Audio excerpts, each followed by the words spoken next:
Uh, it's kind of scary to fly. The hardest part that I thought I was going to struggle with was actually the tunnel run itself. But strangely, I'm getting through that easier and finding one of the last corners harder than I expected. But it's getting easier as you do more laps, and I'm getting more and more comfortable. Yes, it is easier to see when you're looking line of sight, but it's hard to tell your distance from objects. So there's no way you'd be able to fly a course like this line of sight. You've got to be inside the machine, basically, from the onboard camera.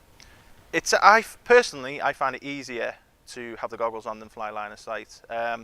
Mainly because your sense of orientation is always correct. You're always looking forwards, so forwards always forwards, backwards always backwards. So I prefer it. When I go to line of sight, I end up struggling. But for me, it's still a hobby. I still enjoy it as a hobby. I don't.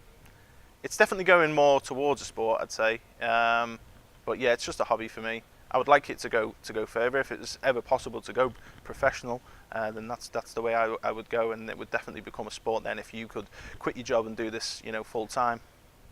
Some of the technology that's around now has come right down in price. I remember I used to spend about £70 on a video transmitter, and now you can pick them up between £15 and £22.